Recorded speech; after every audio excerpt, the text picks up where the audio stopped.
I thought I had COVID about 3 times. I'm one of those idiots. I was like, I think I have it. Can you feel? I'm bad with pain, too. Like, the other day I hit my elbow right on that spot where if I had a gun, I'd be dead now. You know, I can't do pain. That's why I could never be a cop. I couldn't walk around with a gun right here. There's 50 things a day where I'd be like, fuck that ain't worth.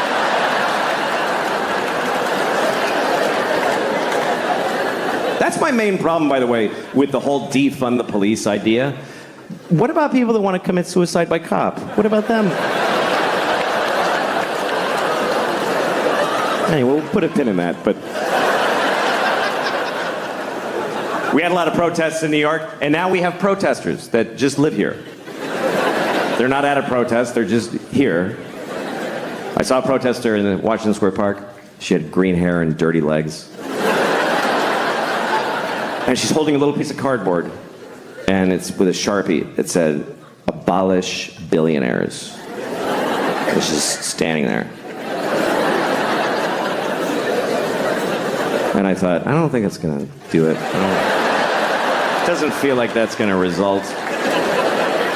And Jeff Bezos going, what's happening to me? Sadly, it's gonna be okay for him. I thought it was good how young people got out there and they expressed themselves. They went out there to solve a lot of problems. Not all of the problems, but some of them. They went out there to stop discrimination. Not all discrimination, just some of it, which is a weird form of discrimination. But there are groups that are discriminated against who don't have any protesters or any people working for them. And we all discriminate against these people, like ugly people. Everybody discriminates against ugly people. They do, and it's awful. I mean, I'd rather be discriminated against for my race than for being ugly. Because you might not lose a job or a promotion, but nobody kisses you on the lips like your whole fucking life. Like, try that. This is what we say to ugly people. We don't like your face. We just don't like it. So no one's gonna fall in love with you, and it's unanimous. Sorry. And we just expect ugly people to be like, oh, no, I understand. I mean, sure. My head shape is no good for you, so I'll go without the things that matter in life. Also, overweight people. Overweight people deal with things that none of us deal with, because I'm not overweight. There's people who are discriminated against because of their weight. I read a story once about a woman who's 600 pounds, and she couldn't get medical care. Because everything she goes to the doctor, he just says it's because she's fat. Everything. She's like, my knees hurt. He's like, yeah, my knees hurt just looking at you. What did you think was going to happen? She's like, I have chest pains. He says, yeah, because your organs are over capacity, so they're hurting. She's like, I got shot in the head. He's like, yeah, because you're fucking fat. Somebody shot you in the fucking head because you're fat. It's a terrible story. Here's the worst part of the story, and this is true. This is true. She needed an MRI. Because she had something serious. She's 600 pounds. She doesn't fit in the machine. You know what they did? They sent her to the zoo. I'm not kidding. They sent her to the fucking zoo. That's what we do for fat people who need an MRI. Hey, here's your prescription. Go to the zoo. Yeah, that's where you should go. You should go to the zoo.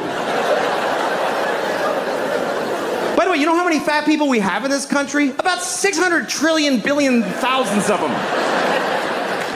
You know how many trans people there are? About 38. But if you're trans and you need a restroom and it's awkward, we'll change every restroom. But if you're fat and you need an MRI, you go to the zoo, you fat bitch. Just go to the zoo. You go experience that today. When she gets to the zoo, what actually fucking happens when she arrives at the zoo? Hi. Are you here to see the monkeys? No, I'm here for an MRI. Oh shit. All right. Yeah. Okay, just stand in the straw over here. Yeah. You're after the walrus who has lymphoma.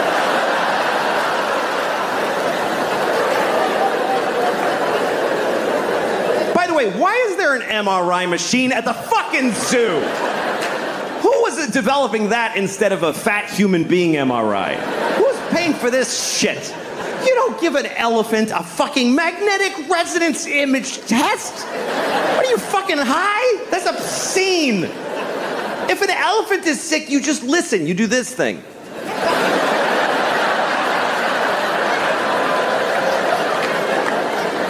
Misa thinks she's gonna die today. I'm saying this out of respect for elephants, by the way, because we're supposed to respect how they live. They don't fucking cure their diseases. This is not their culture. This is our weird. Let's fix it. Oh, he's sick. That's not how elephants live. An elephant in the Serengeti isn't like, I have a lump, I have to see my oncologist. When an elephant gets cancer, he falls over and he takes his fucking turn and becomes food. You don't put an elephant in a state-of-the-art... What if you find cancer? What, are you gonna give him chemotherapy? The skinny elephant with a pink baseball hat?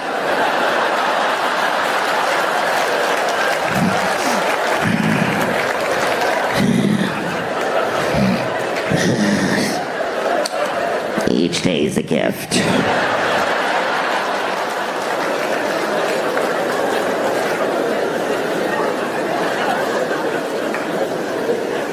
I love animals, I do. I do. We have a weird relationship to animals. We name them and we play with them, and we kill them and we eat them, and we stuff them, and we draw them. I have a dog. I love my dog, but I don't know my dog. We've never had a conversation, not one time. I talk and she just hears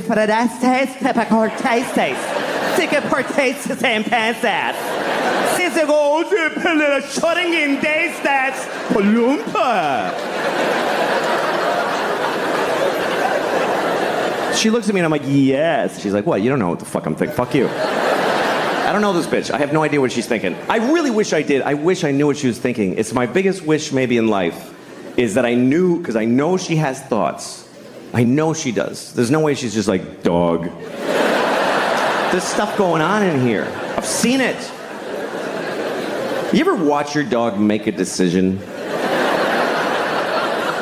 You ever watch your dog just walk in the room and then look around like...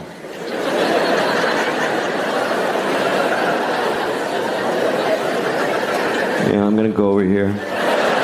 Why? Please tell me why. I think my dog thinks I'm insane. Because I look at my life through her eyes. Like, I'll watch TV for 4 hours. And from my dog's point of view, I'm just sitting there.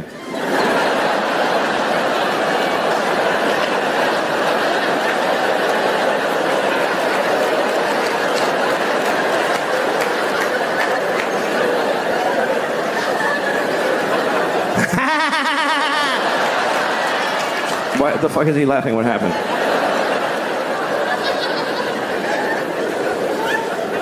My dog is my life now because my kids are growing up. My kids are in college and they're all, you know, I'm an empty nester.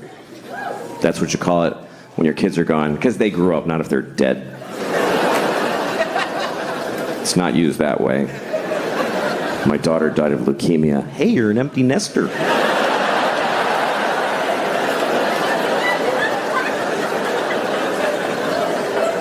I miss it. I miss having little kids. I think about it all the time. I think about it maybe adopting, you know? I could adopt a baby from a third world country. That's a good thing to do, because you can just leave them outside. You don't have to...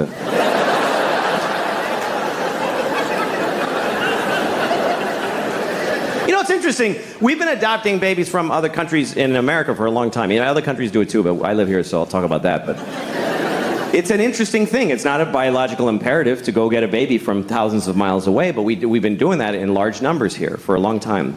And not always for the same reasons. There's been different reasons why we've done it. In the early, like in the 70s when I grew up, sometimes you'd meet a couple who had an African baby that they brought because they're those kind of, you know, these kinds of people, you know. The kind of couples that hold hands when they announce things. You know those kind of people?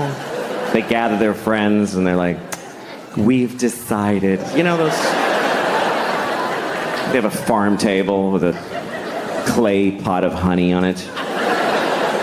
and their apple juice is cloudy. You know what I'm talking about?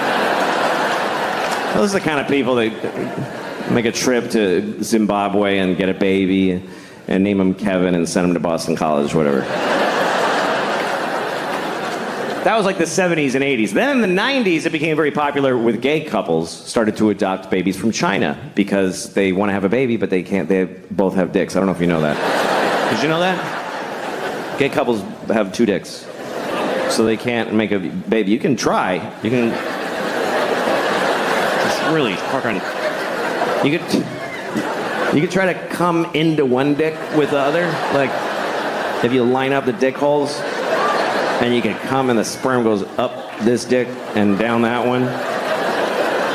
And then the sperm gets to the balls and they're like, wait, what the fuck? Did we turn around? Because we're in the balls again.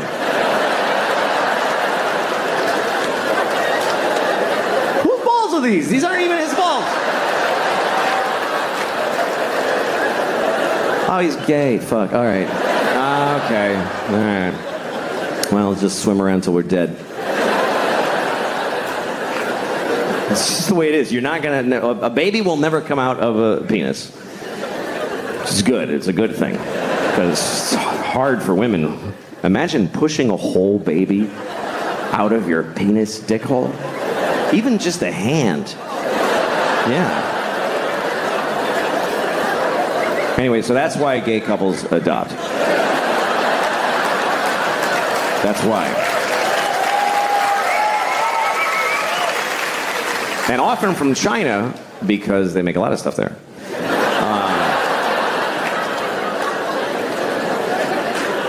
So that was that. That was the gay couples were adopting Chinese babies because they couldn't have babies.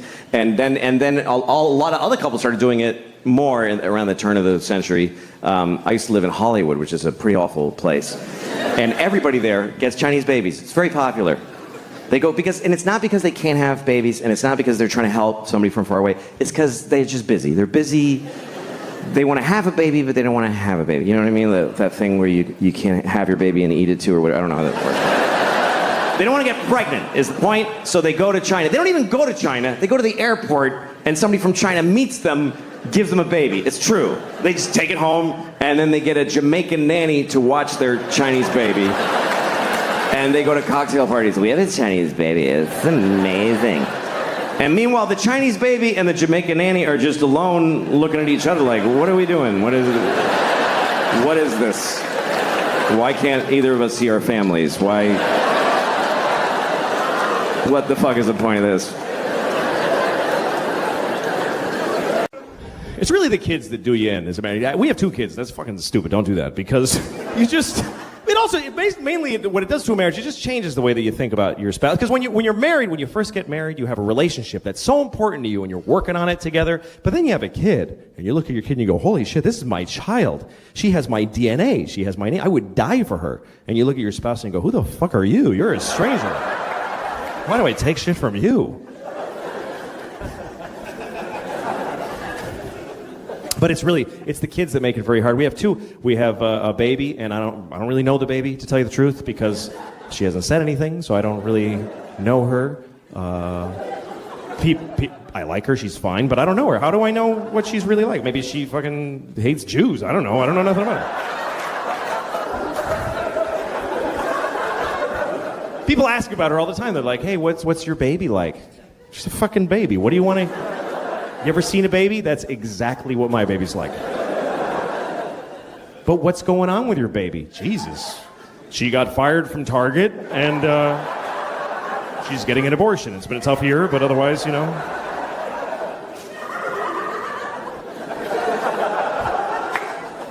It's not a very complicated relationship with a baby. It's just somebody I have to make not die. That's really what the whole thing is. And I'm better at it sometimes than others. One time I took my daughter to the grocery store and I had to put her in the stroller. She won't go in the fucking cart. She's the only baby in the world that won't go in the shopping cart and sit there. You try to put her there and her legs curl up and she goes, ah! And fucking psycho. So I got to put her in a stroller and I got a cart and I'm pushing them both through the fucking cart. supermarket, and then so I'm done shopping, and then I go out to the parking lot, and I open the car. First, I start the car before I put them in there because I want it to get nice and cool. Because I love her, so I have to make it nice and comfortable. I do. I love my children. I love my wife. I wish I didn't. How awesome would that be to wake up one morning? Fuck, I don't feel nothing for these assholes, and just walk out the door. But so far, no such luck.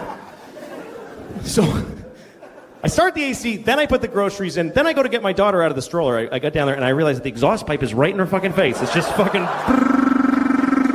I'm like, fuck!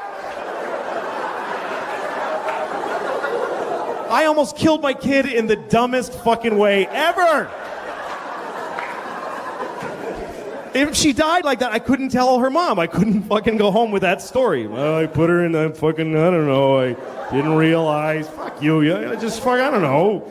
I'd have to throw her into traffic. Help, that would be better. To actually tell her that I threw her into traffic.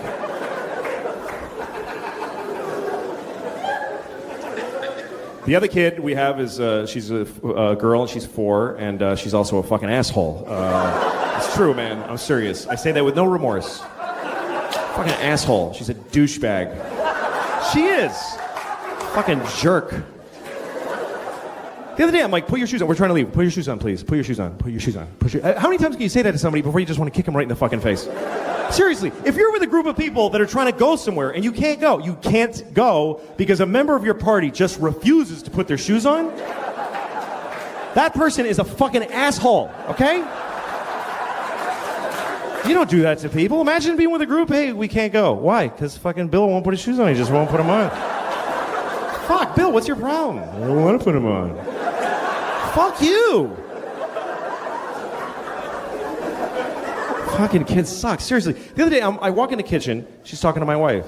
She says, Mama, I saw a doggy today. And I was like, really? Where did you see a doggy? And she's like, I'm telling Mama, not you. I'm like, hey, fuck you. I'm just asking to be nice anyway.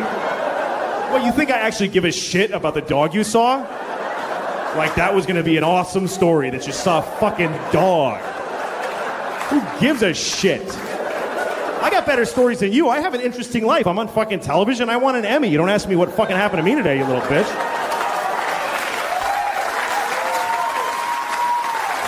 No. I didn't say that to her, obviously. But that's the thing. Nobody ever calls her on her bullshit. That's how she got to be an asshole in the first place. Nobody just goes, fuck you, you don't know. I'd love to, for one day, just fucking be totally on. Oh, you drew a dog? Let me see. That's shitting me? That's a scribble. That's nothing. That's not even anything. Show me a dog that looks like that. I'll give you $1,000. Seriously.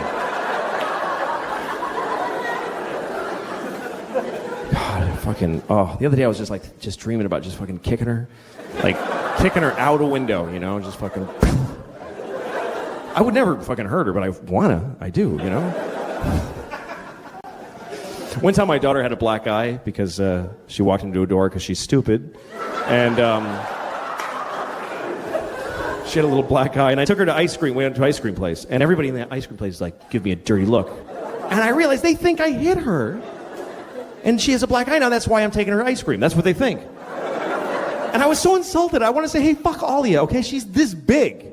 You think if I hit her, she'd have a black eye? She'd be fucking decimated. There'd be nothing there. Look at this shit. I would ruin her head with one punch, easily. She has no defensive skills. She fucking sucks. She'd be like just smiling at me and there'd be just fucking... just a dent there like a fucking bomb went off.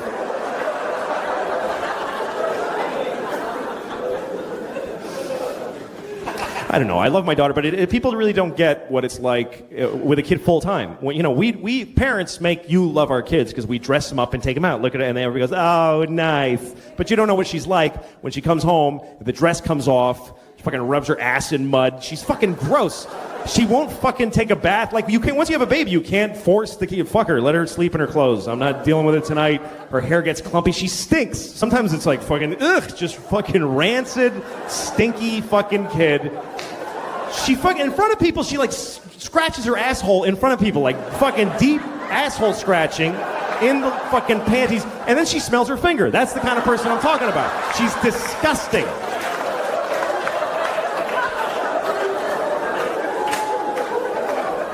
The other day I come home and she's just laying on the carpet with just spread eagle naked, and she's just stretching her vagina open, going, just fucking holding it open. I'm like, fuck, shit, okay. Wow. That's, wow. Don't react. I can't go, I can't do that, they'll fuck her up. Let's go, hello, hi, how are you? Hi, how's school? Okay.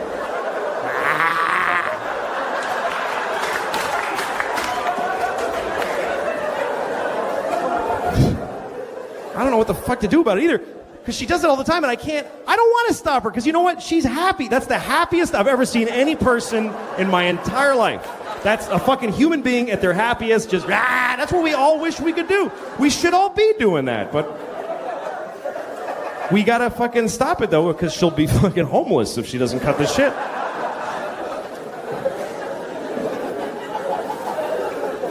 So, yeah, it's fucking...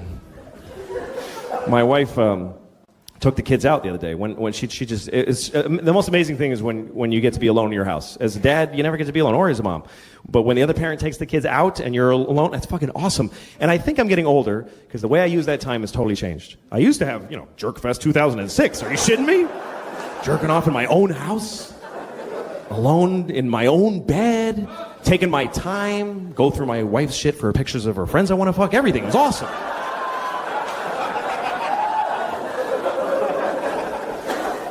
But I'm older now, so I don't do that. I don't care about that.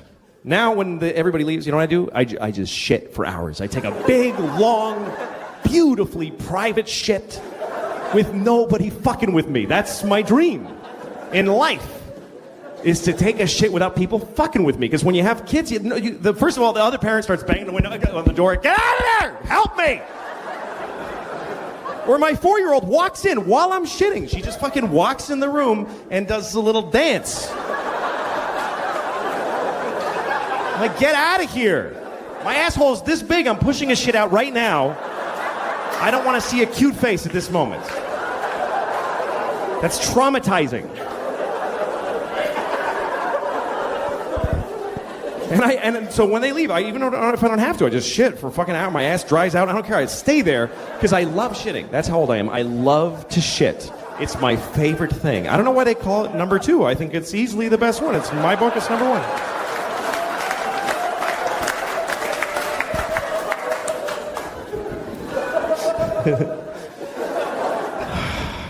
But abortion is a big topic, of course, because Roe v. Wade was overturned. Roe versus Wade. Of course, we all know what this is. This was a court case. Roe was a woman who wanted an abortion, and Wade was the baby. I guess, I don't know.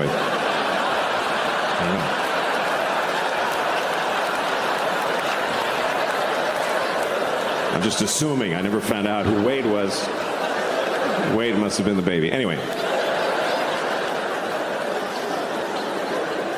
But now that we don't have that, every state has to come up with their own law based on how people feel. They have to listen to people and see how they feel. I think most Americans feel, on average, the same thing about abortion. They feel like people should be able to get abortions if they need them, but, just keep it down a little bit. That's all. That's just go ahead, but, come on.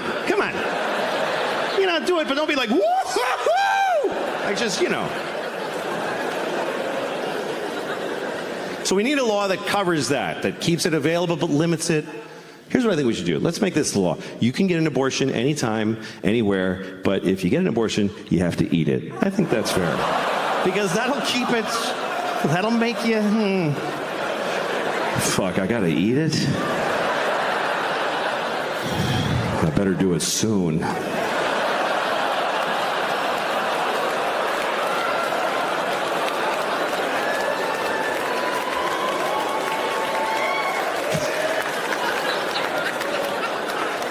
Just trying to make everybody happy, Some Catholics believe that contraception is murder. They think if you wear a condom, if you stop a sperm from getting to an egg, you killed a possible baby. By that logic, I could say that any woman that won't fuck me is a murderer. Let me tell you, there's a bunch of murdering bitches out there. But murder is a weird law structure also. That's not a sentence, didn't make any sense, but murder should be simple because it's a binary crime. You kill somebody or you don't. They're alive or they're dead. It's one or the other. But the laws around murder are a little murky. One person can kill somebody, get 100 years. Somebody else gets 20. Why? What's the difference? Here's what they base your sentence on with murder. They base it on how you felt when you murdered them.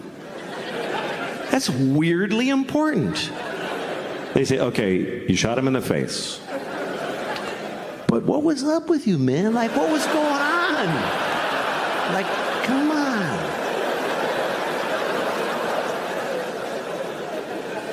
I think if you murder somebody, your sentence should be based on how old the person was that you murdered.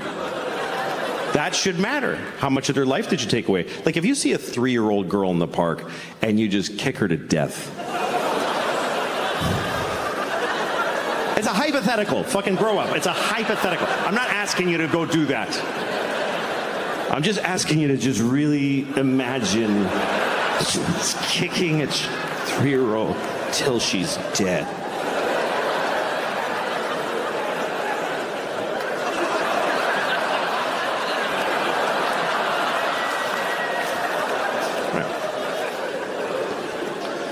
If you kill a 3-year-old, you should do a lot of time. You should do a lot of time, unless she's got like diabetes. You got to work it all in. But what if you kill somebody who's like 98? He's 98 and he's like in a hospice. He's not even good 98.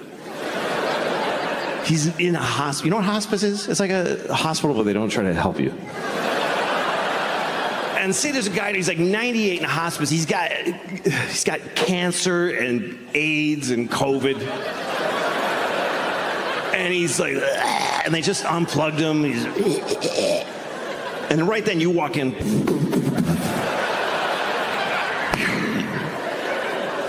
Shoot him right in the face. You should get like 5 minutes for that.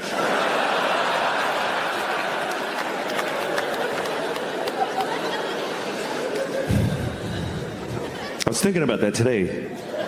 I was, because I'm going to see my dad next week.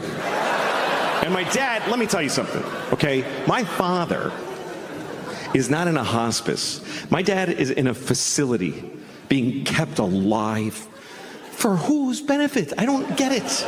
It's just and they just put food in and just, come on. Keep going. Like, what does he have, a secret he hasn't told yet?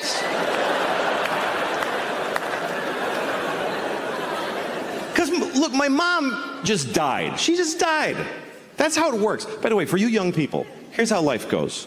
One of your parents is going to die, and the other one is just never going to fucking die. They just will never fucking die. Ever.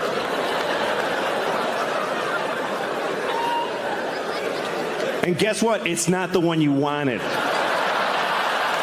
Nope. It's not the one you wish to have kept. It's not your good parent. Nobody's got two good parents. You have a nice one and a shitty one.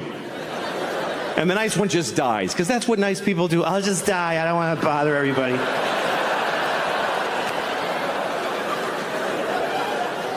And the shitty one just hangs in there. Yeah, I'm still here. Another day of this. Why? What the fuck for the long life? You can live too long, I think.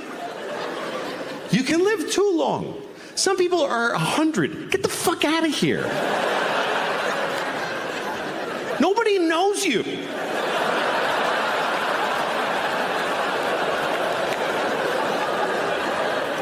What are you going to run into somebody? Hey!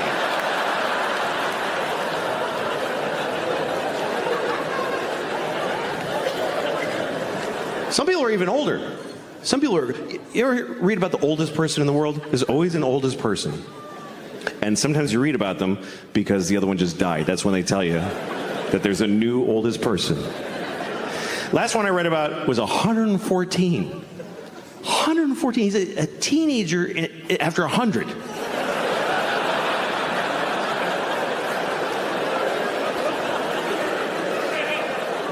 You know what that means? That means he's got a kid who's like 92. Who's like, please fucking die. I'm just hanging around so I can have 1 week without you in it.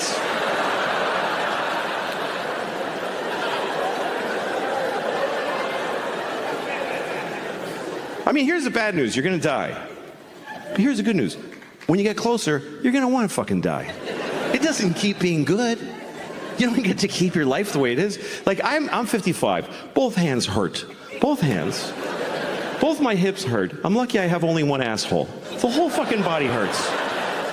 When you're like in your 30s, you don't even think about it. You're like, because here's like, there's the beginning of your life, and there's the end. So like, you start like in your your 30s, you just shuffle. You don't even aware of this movement. You're just shuffling along. Hey, this life is good. It's pretty cool. And then somewhere you're kind of aware that way down there, people are falling off the edge. Oh, I don't know. It's weird. And then you're not thinking. Then all of a sudden you're close, and you're oh fuck, I knew that guy. Oh my god. Holy shit. But there are signs that your time is coming to an end, you know? Like they don't make my shampoo anymore. They don't make it.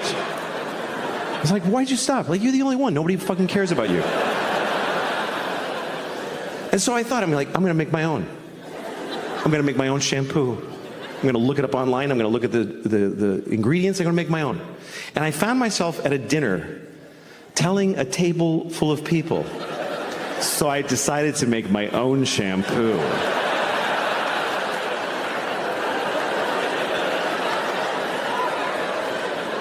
That's one of those moments where you tell yourself, just don't tell folks anything. You don't need to say it out loud. Just do what you're doing and die as soon as possible.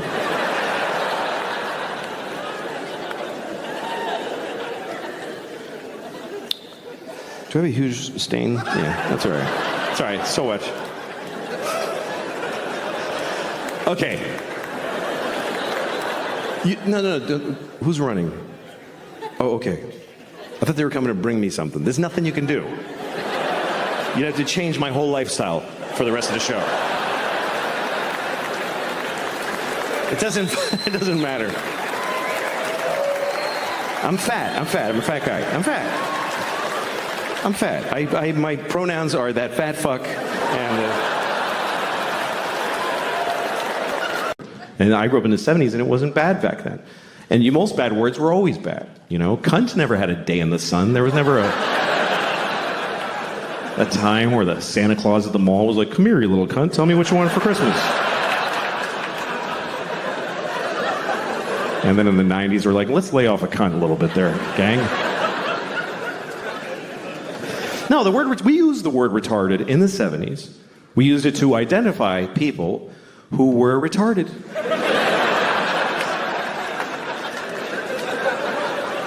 It wasn't controversial. It wasn't like, he's retarded. It was like, he is retarded.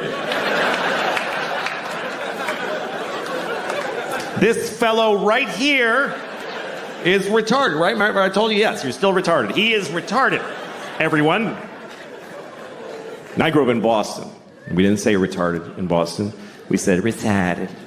He's retarded. God bless him, he's fucking retarded. That's the way we used it. With love. Help the retarded. That's what people said in the 70s. Help the retarded. There was a lady outside the supermarket near my house every Christmas with a bell. She was like, help the retarded. Help the fucking retarded. You gonna tell me she was a bad person? She was helping the retarded. And I feel like we had more of them around back then. I haven't seen one in years. In the 70s, there was a retarded guy in a windbreaker on every street corner. We were using the word, and they were more in our lives. I swear to God, they were more. They were in our culture. There was TV movies about retarded people all the time. Tonight on ABC, a retarded boy's dream. There was one, I remember with Sean Cassidy. I don't know if you remember Sean Cassidy. Some of you too young. But Sean Cassidy, he began his career as a teen pop idol. He was a 13-year-old boy with a very hit song called Da Do Run Run. And he had feathered blonde hair and juicy lips. And he's on the cover of Teen Beat magazine. Like. And everybody liked Sean Cassidy because he was sexy. He's a sexy boy. I thought he was sexy. I thought he was really sexy. I was 6 years old. But I already had inappropriate sex feelings for teenage boys when I was 6. I was an old soul. I was a pedophile when I was 6. I used to go up to teenage boys when I was 6, like, hey, how's it going? That kid's weird, he's got a boner. Anyway. Not anymore, I outgrew it, but no. I'm not sexually attracted to teenage boys. I'm not. But I don't not get it. I mean, I get it. I'm not like, what? Like, you can see it. Like, I was in an airport once, and I'm walking along where people walk in the airport, and there's these chairs facing the aisle, and there's this family sitting there, a mom and a dad and 2 teenage boys, and they're like just both sitting with their phones with their legs. They're wearing like these shorts. One had cut-off shorts, and one had basketball shorts. And they both just had their legs open because they don't give a fuck. Both legs just splayed, and then just smooth, you know, just very. And I saw it. It didn't do anything to me. But I kind of wanted to stop and go, hey, fellas, let's close that shit up, huh? You're not getting me, but I know you're causing a problem for somebody in this airport. Let's close it up. I did not say that. Otherwise, I wouldn't be here. Anyway, let's return to the comfortable subject of retarded people, shall we? So Sean Cassidy. Sean Cassidy was a teen singer who then grew up. He was about 18. Now he was, old and gross. Nobody wanted to fuck him. So he started to act. And he had a movie on TV called Normal People, where he played a retarded man who wants to live a normal life. It was very inspiring, actually. And at one point, he didn't do like a big retarded character. He wore thick glasses. He talked like Elmer Fudd. That was the whole thing. So he goes up to the guy who runs the group home he lives in, and he says, I want to get a job. And the guys who runs it is like, Republican conservative. So he's like, you can't get a job. You're retarded, But then there's a liberal lady who works there, and she says, of course he can get a job. He's as good as anyone. So they let him get a job as an air traffic controller, whatever was available. And then he meets a woman who's also retarded who lives at the group home. He falls in love with her. It's a very nice love story. And he says, we want to get married. And the guy says, she said, but they're in love. So they get married. And then one day he says, we want to have a baby. And the liberal lady says, no fucking way. And they just shut them down right there. And that's the end of the movie. I swear to God, that's just how it ends. And the point of the movie is just, hey, there's a limit. Like, that's, I guess, what the point of it was. And that's pretty intense. But hey, retarded people were on television. We were talking about it. We were dealing with it. And they said the word retarded about 50,000 times in the movie. Now we don't say the word, and I don't see them anywhere. I guess that's my problem with it. And also, the word is not basically a bad word. It's a medical term. But it became a bad word because it's used as an insult, really. Not towards retarded people. Nobody does that. Nobody calls retarded people retarded to insult them. What would be the point of that? It would be like going up to a chair and saying, you're a fucking chair. Like, what are you doing? No. People use it on their friends. Like you're at a bar, your friend's like, I don't have any more money for beer. And you're like, you're fucking retarded. Do you know that? And in that moment, no one retarded is insulted. They're not. Do you know why? Because they're not there. Because we don't include them in our lives. They're not at the bar. How many of you have a retarded drinking buddy that you hang out with? No, you take them to the zoo when they're little and then fuck them.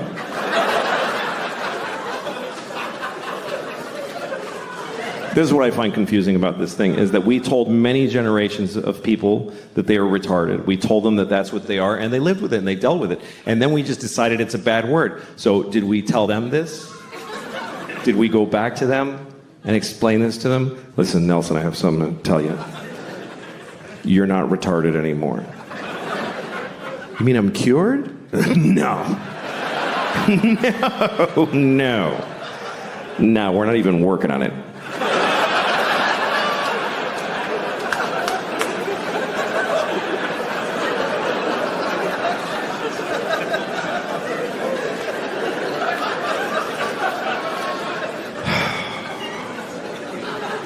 Anyway, I've been traveling.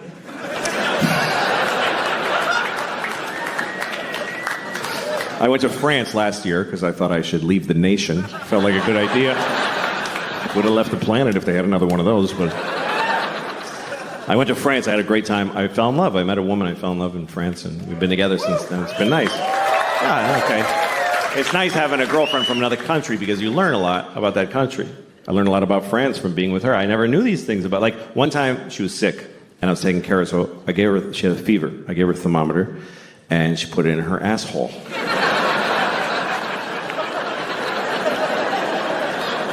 Never seen that before. It turns out the whole country, all of France, puts thermometers in their assholes. And they don't put their eggs in the fridge. They have no respect for temperature in either direction. I was like, why are you putting it in your asshole? She said, you don't do this? You don't put here in America? I said, no, we don't put a glass thermometer filled with mercury in our anuses. You fucking savage. Well, we do it to babies and dogs because they can't talk. Every American baby's first words is, get that fucking thing out of my asshole. You ever take your dog's temperature? You have to hold your dog's ass still, and then you slip it in there, and your dog looks at you like, why would you do that? Why would you do that to me? And you're like, I could never explain it to you. But I need to hold it here for 60 seconds.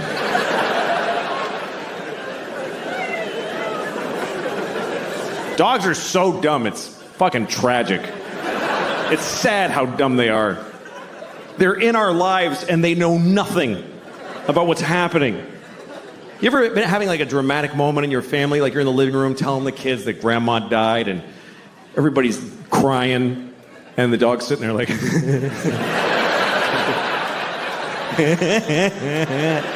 I know you.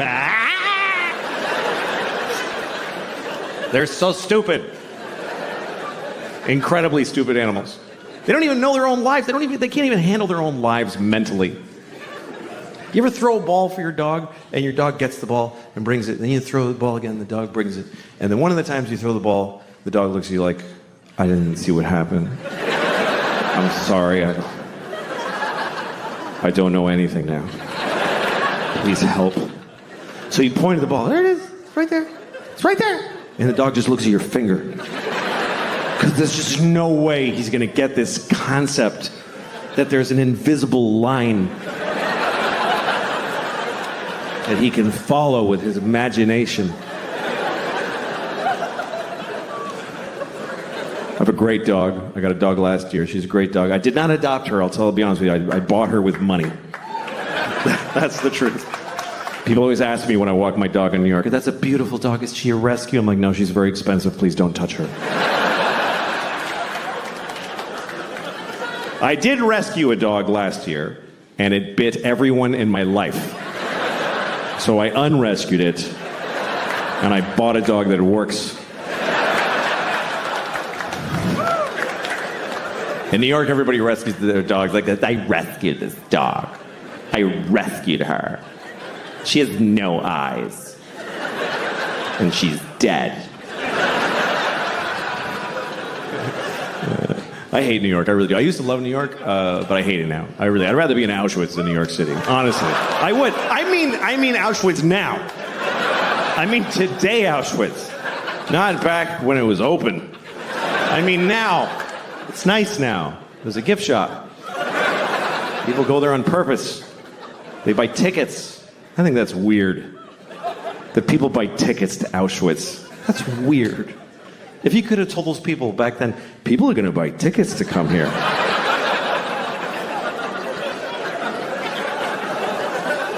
Yeah, wrap your head around that. Jew. That's... All right, I'm sorry. I'm sorry, never again, I promise. That's what we say about the Holocaust, never again. Because they killed 6 million Jews. If they only killed like 10,000, would it be like, okay, 2 more times? And then taper off, because it's a little much. I'll tell you, I went to Auschwitz. This is a true story. I actually did go to Auschwitz because I was doing shows in Poland. Because I had to go to Poland to do shows. So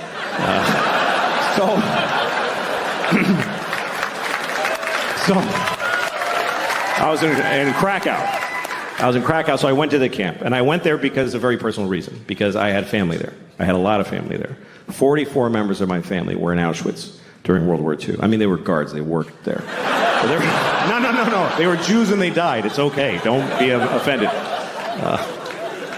It's true. We lost the whole family there. Everybody, because we were Hungarian Jews. My grandfather, on my father's side, he's the only one who made it. The rest of them, all 44 of them, went to Auschwitz, which I think they really regretted. But that's what happened, because the Hungarians sent all their Jews to... They weren't even occupied Hungary. They're just like, yeah, take our Jews. And they sent my whole family there, and they all died in Auschwitz, except for him. My grandfather's the only one who made it, because he got the fuck out of there before it started.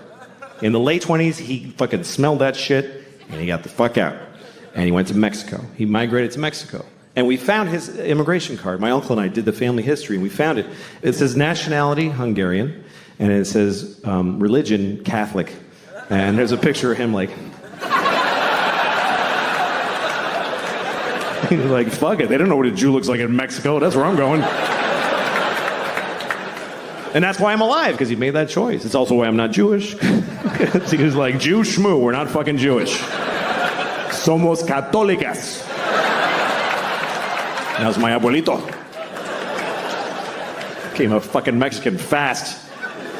That's what happened. That's how he made it. He's a fascinating guy, my grandfather. His name was Geza. That was his name. And he had a brother named Geza. It's weird, but I looked it up, and here's what happened. His parents had a baby, and they named it Geza, and it died. The baby died. So they had another one, and they just said, fuck it, Geza, let's just do it again. Because that's what it was like. The babies died. It was no big deal back then. It was just like, yeah, that was a shitty baby. Let's do another one. Why'd your baby die? Because it sucked. Why does any baby die? At least we found out quick.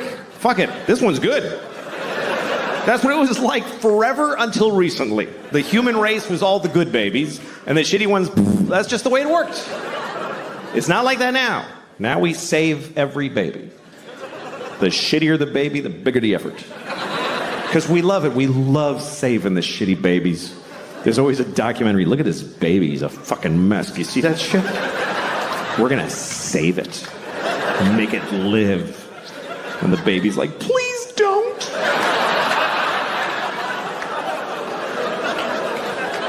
But we don't like when babies die. We get more upset when a baby dies. Why? Who knows this baby?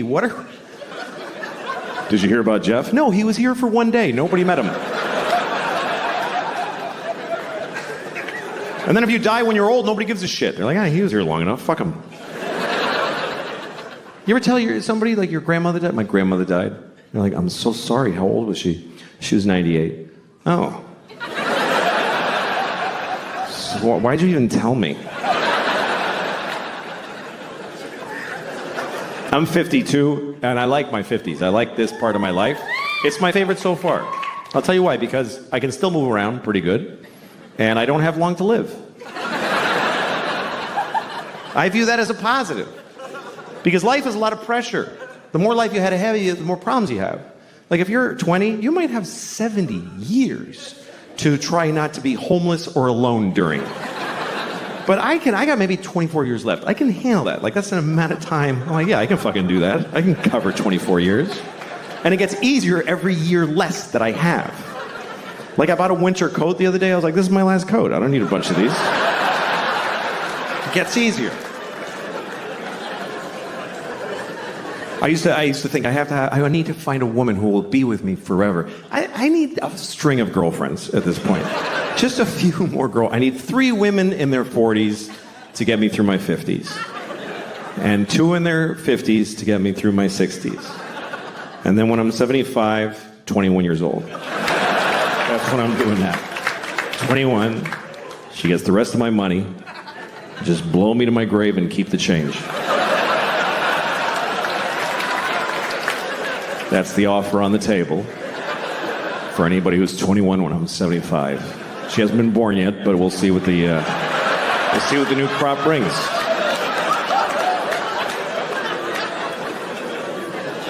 My French girlfriend, she's 42, which is perfect. She's pornographically hot, but she's willing to fuck this mess. Because you have to be over 40 to have the compassion and the sense of humor to fuck around. She likes to be on top, which I think is because that's the best that I ever look, is laying on my back. Because all the skin lays where it belongs. Like it just drapes nicely. I look about 49 and a half when I'm on my back. And if I get on top of her, it comes off, it comes away from the bone like barbecued pork.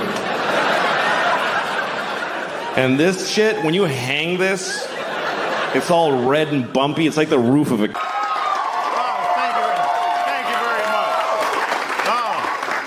Stop. Hi. It's a little early for that. Well, thank you very much for being here. This is the 40th year of this show's existence, and this is the finale, so I'm very honored, honestly, to be asked to host it. So thanks, and I'm glad you guys are here. Yeah, it's fine. Anyway, I was born in 1967, and so I grew up in the 70s. So I'm not racist. However, I do have mild racism. It's the best I could do coming out of the 70s because that was a very racist decade. People said racist things all the time and nobody got offended. The only time somebody got offended if you said something racist in the 70s is when they would then say like, hey, you interrupted me. I was saying something racist. Why did you? So I have mild racism. It's benign. It's not aggressive. It's not even negative racism. It's mild racism. I'll give you an example. Okay, like if I go to a pizza place I've never been to before, and it's run by 4 black women, I'll go like, See, it's very mild. It's extremely mild racism. I'll notice that. Yeah. You don't usually see that, 4 black women running a pizza place.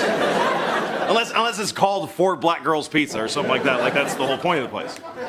It's mild. Here's another example of mild racism. If I say I'm in a hospital and the doctor comes in to treat me and the doctor's from China or India, I'll think, well, good. Good, more of that. Why not? It's very mild racism. Here's another example. If I'm in a gas station late at night and a young man comes in wearing a hooded sweatshirt, if he's white, I'll think, oh, he's an athlete.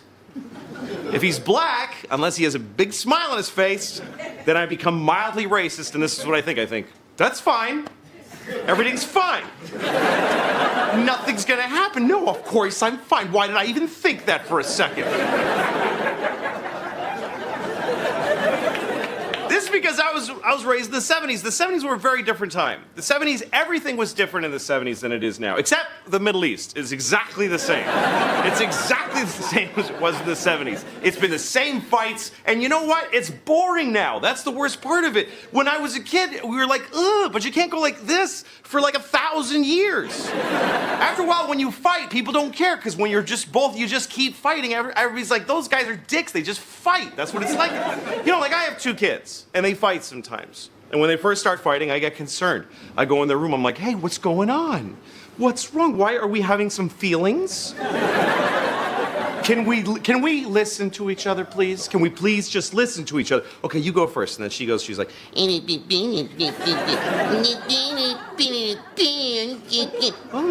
yeah, that sounds hard. Okay, thank you. Okay, now you. Because I like this one a little more, so that's why I make it.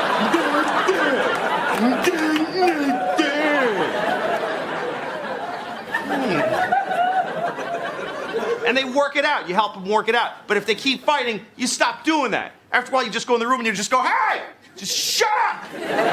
Fuck you, you're both wrong. Because you won't stop fighting. You're in a family. There's other people in this family, and you're being a couple of selfish little bitches that won't fix anything. You share a room. We can't afford another room, so just deal with it. Somehow this has to do with Israel and Palestine. I don't know exactly. I don't remember how. It is because my kids are like Israel and Palestine. And I'm like America. The little one's like Palestine because she always gets screwed. She gets the worst deals. She's like, she threw a rock at my face. I'm like, you're fine. Look, you have a great life. You get to take a rock to the face once in a while. You're fine. The older one is like Israel. She comes at me. She burnt all my dolls. I'm like, look, I can't do anything about it right now. Your sister is crazy. Please don't make me talk to her. I'll work it out, you and me, okay? We'll go out.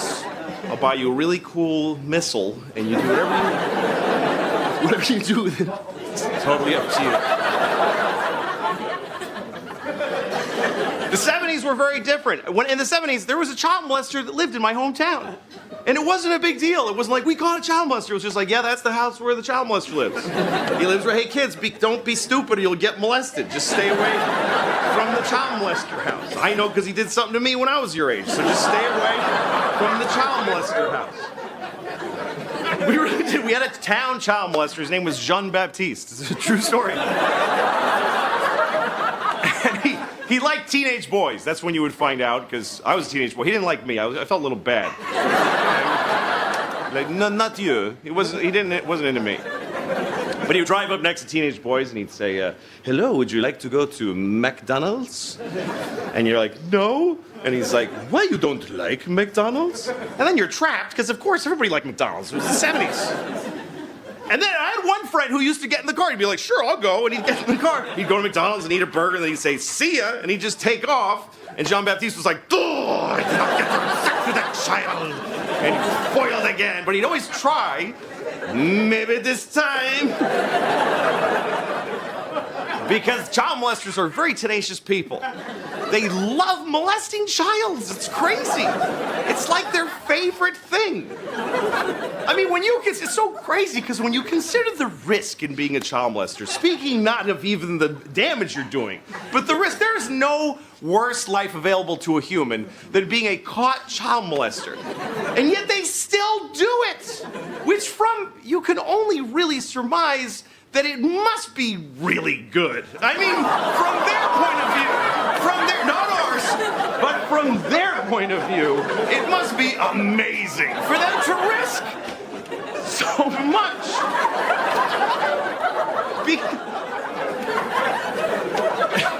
How do you think I feel? It's my last show, probably.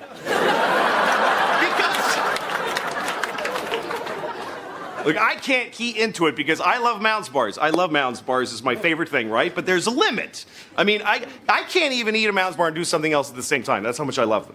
Like, if I'm eating a Mounds bar, I can't read the paper like, I have to just sit there with it in my mouth and go, why is this so good? I love this so much. And because they are delicious. And yet, if somebody said to me, if you eat another Mounds bar, you'll go to jail and everybody will hate you, I would stop eating them. Because they do taste delicious, but they don't taste as good as a young boy does and shouldn't to a child molester. Not to me. Not to us, because we're all awesome. All right, we did it. We got a great show tonight. How do you take a miserable person with no control over their lives and tell them with a straight face, oh, you can't do drugs. You can't do that, baby. All drugs are a perfect solution to every problem you have right now. How do you beat that? Drugs are so fucking good that they'll ruin your life. I mean, that's how good they are. Well, you gotta protect your kids. You gotta protect your kids. You gotta do it, man. A lot of people talk the talk, but, you know. A lot of people say that shit. I would throw myself under a bus for my... Oh, yeah? Would you fuck another kid's dad and confuse him sexually and yourself sexually in the process? And use homophobia that you hate against another person just because some kid shoved your kid for a second? That's my baby girl. I gotta do it, son. I gotta suck that dick. That's my baby girl. I gotta do it for her.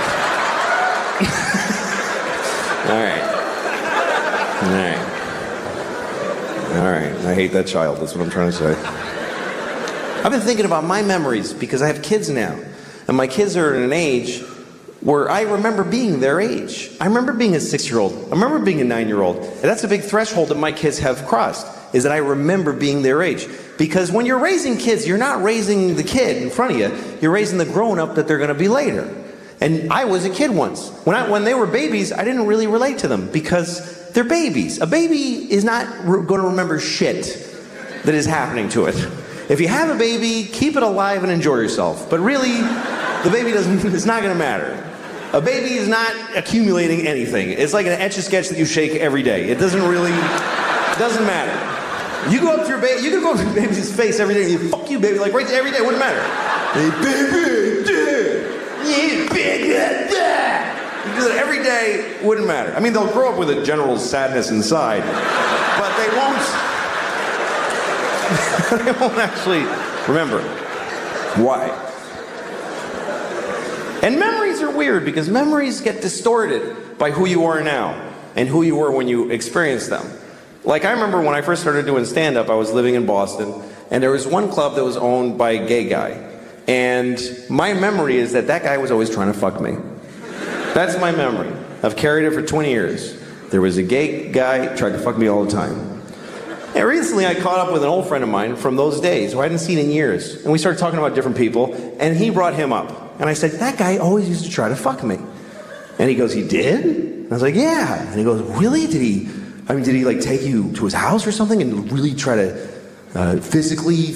No, it's just that he, you know what I mean? He tried to fuck me all the time. And he's like, well, did he push you and, you know, say stuff all the time and make you uncomfortable? No, it just was. And as we went through it, finally the truth that came out was the whole story really was there once was a gay man. That's it. That's really what happened. He was gay, I was 19, and now he tried to fuck me all the time. Like, I went through life with that. But I'm trying to remember, what is my first memory? Like, how far did my memories go? And I remember my first memory, I was 4 years old, and I was standing in front of my parents' house, and I was shitting in my pants. I was just shitting a massive, terribly painful shit. And I was halfway through this shit. That's my first memory, is being halfway. The first half of this shit, I don't remember it. That's still in the ether of infancy. The center of this shit was so wide that I actually came online as a result of the anal pain that I was experiencing. It actually awakened me into the stream of consciousness I'm now living. That's how my life started. That's who I am.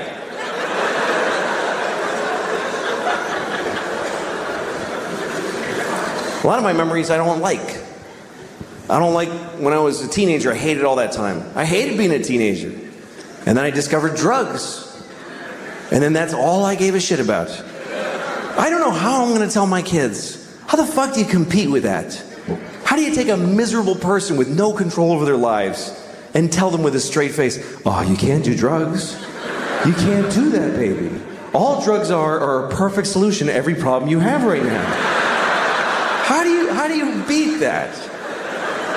Drugs are so fucking good that they'll ruin your life. I mean, that's how good they are. I can't do drugs now because I'm 44. And I can't hook it up. I can't make that happen. If you're 44 and you want to get a high, you got to hurt your back. That's pretty much the only option you have. Hurt your back, get some Percocet, and then you go, I'm gonna get a babysitter and take 3 at a diner. Like, just sad. I'm a little drowsy. Woo!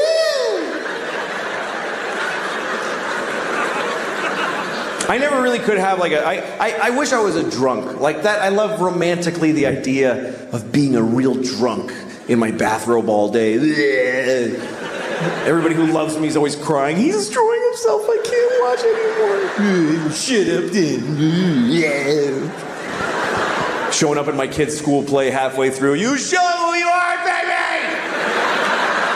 I wish I could be that guy. But I can't drink because I just get tired. I go to sleep.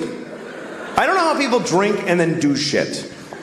Like when I see movies or TV shows where there's people in an office having a power meeting and they're clink, clink, they're making a drink in the daylight with a tie on. Well, Senator, hope you play ball with us in this construction deal, if you know what I'm saying. Yeah, well, see what's in it for me. How is the next scene not all those people just lying on the floor like, oh, fuck. I can't believe I drank whiskey at noon.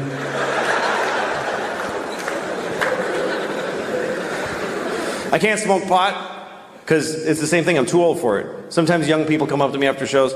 Hey, do you want to smoke some pot? I'm like, can I get my portion to smoke without you alone later? Because I don't want to stand in a parking lot with some 20-year-olds. Last time I got high, I was in Kansas City, and I got high because I was in Kansas City, and it was shitty. So after the show, so these kids that worked at the club, they're like, you want to smoke some pot? I'm like, yes. So I'm standing in a parking lot with these kids, like 20 years old, and we're smoking a joint. And I'm taking huge hits, because I had no idea. I didn't know they'd been working on this shit like it's the cure for cancer. I didn't understand the fucking technology that's gone into making pot so powerful. Because when I was a kid, you could just smoke a joint for a while.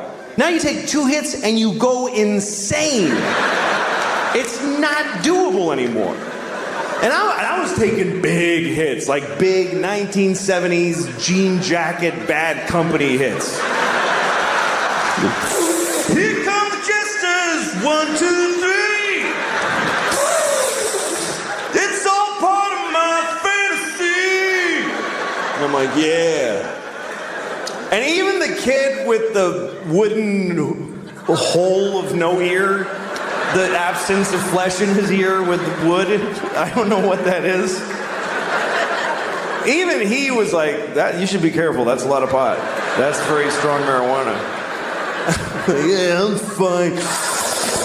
Running with the devil! Just fucking, and in about 10 seconds, everything just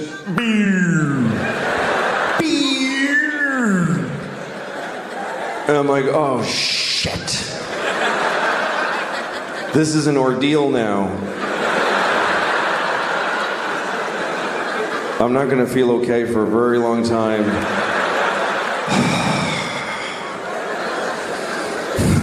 And everybody's just standing around and talking, and I'm hoping, like I'm really hoping that I look like this.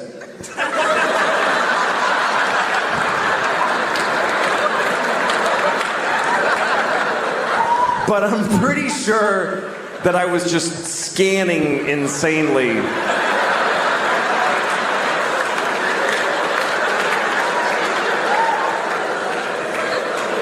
I was actually counting, like, look at her for 5, 4, 3, 2, 1. Switch to him. 5, 4, 3, 2. Randomize. Don't go in the same direction. 5, 4, 3. Nod your head. That looks like you're listening if you nod your head.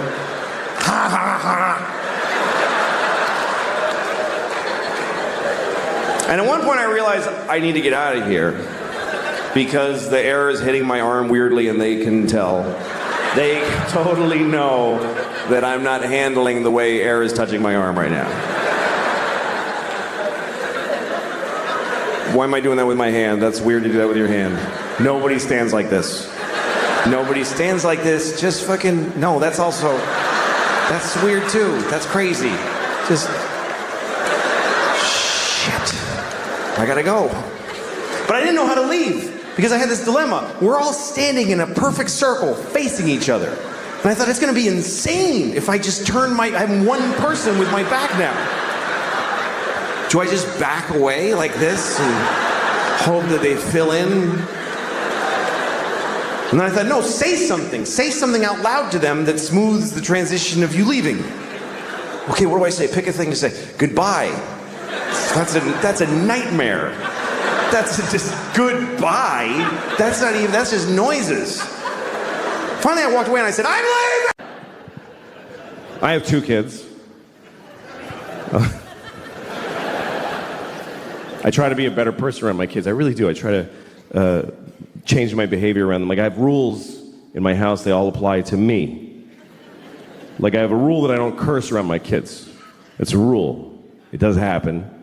You know, sometimes you have a stressful moment, you're with your kids, so you say something by mistake. Like, one time I was making dinner for my kids, and I gave my daughter a bowl of soup, and I said, here's your fucking soup. But, you can see how that was a tough situation.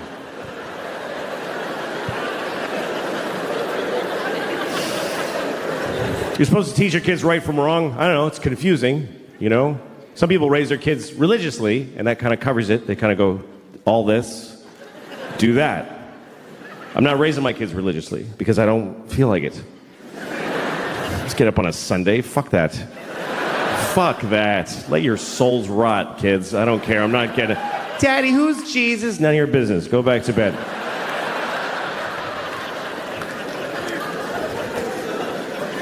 But my kids, you know, they're living in the world, and there's a lot of religion in the world, so you do have to teach your kids, if you're not raising them religiously, you do have to teach them about religion, you know? I always tell my kids the same thing. I tell them that there are many religions in the world, and they're all equal, but the Christians are the main one. That's what I tell them. The Christians won. They're the winners, so act accordingly. Congratulate Christians when you meet them, because they won the world. And it's true. It's true. We love to tell ourselves, like, every religion is exactly... No, they're not. The Christians won everything a long time ago. If you don't believe me, let me ask you a question. What year is it? I mean, come on. What year is it according to the entire human race? And why?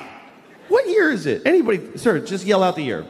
Thank you. 2016. No, it's 20. That's right. It's 2017. What is that? That's a number. It's not just any number. It must be a very important number, because we're counting to it in unison as a species. For thousands of years, we've been going 1, 2, 3. Come on, everybody, 4. And now, come on, Africa, 5, 6. What is this number? We're counting the days since what? Since there was ever people, or since the sun did a something? Not at all. It's been 2017 years since what? Anybody, yell it out. Yes, Christ! Christ! That's right. It's been 2017 years since Christ Jesus. We are counting the days since Jesus together. Which makes sense if you're Christian, but what the fuck are the rest of us doing? Jesus was here, Jesus was here, Jesus was here. Everybody, scientists, historians, Jesus. Jesus. Jesus plus 2. Jesus plus 3. Jesus plus 4. Jesus plus 2017 years, 4 months, and 3 days is when your license expires.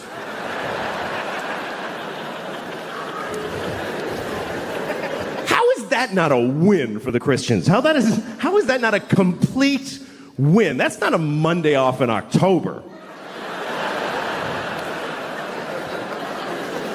That's there was no time before Jesus. And the whole world went, okay, sure. And then somebody was like, what about the years before him? There were billions, infinity. Those go backwards. You want us to measure most of history backwards? To accommodate one religion? Uh-huh. All right, we'll do it. It's fine. We'll do it. The whole world. You ever watch New Year's Eve around the world? They always show you like how every country celebrates. It's kind of cool. There's one little island. It's the first place that's actually the place that it's the year. It's a little island in the Pacific. I forget what it's called, but the people, they do a little ceremony for New Year's Eve every year, and they just wear grass because they don't even have sticks yet. They're in the grass age. They have no clocks, but they do a dance. 2017. And it goes around the world. Oh, the 2017. Oh, the 2017. Death to all Christians in 2017.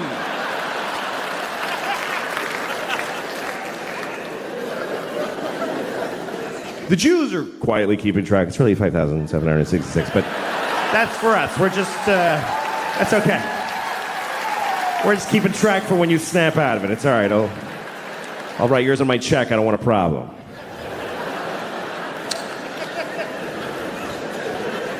What about Chinese New Year? Yeah, what about Chinese New Year? All right. Next time you're doing your taxes, just write monkey where the year goes. Just put monkey. See what happens to your funds. No, it's 2017, year of our Lord. Jesus-y a clock on the nose. And they made it up. That's the weirdest part, is they got to rename years that had already taken place. Because that's not what those years were. You know that, right? That the year 3 wasn't the year 3 during the year 3. Nobody was walking around back then. Hey, what year is it? It's 3.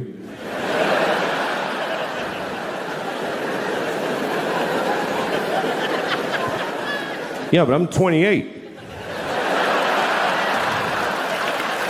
How can I be 28? There's only been 3. Oh, well, see, you were born in BC 24, and there's a 0. Remember it went backwards? Oh, shit, that was stressful. I hated those years. What was that like? What year is it? 10. What year is it now? 9. The fuck is gonna happen?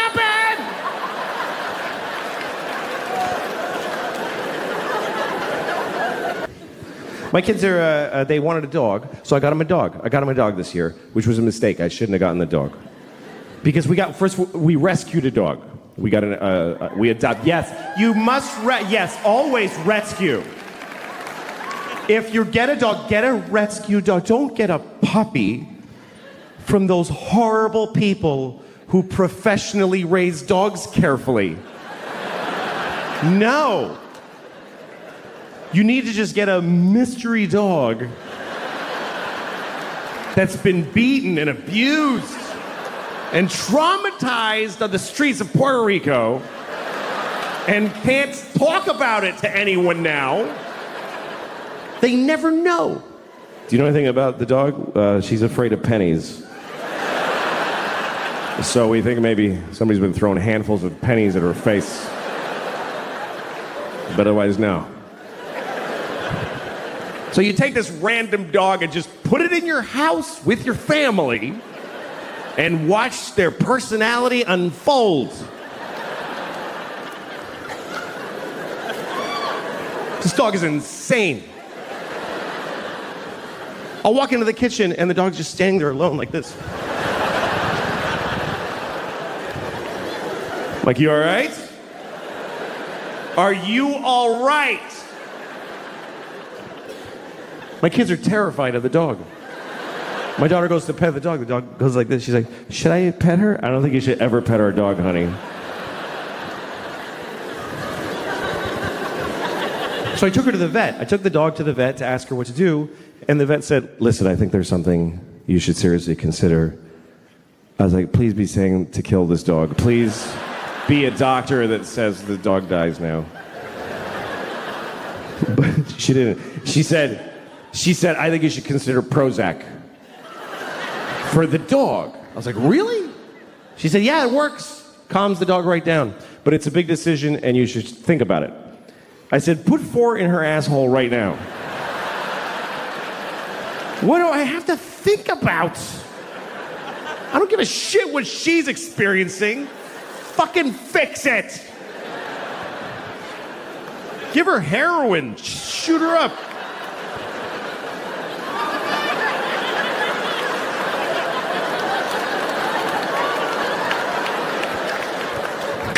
Come on, puppy.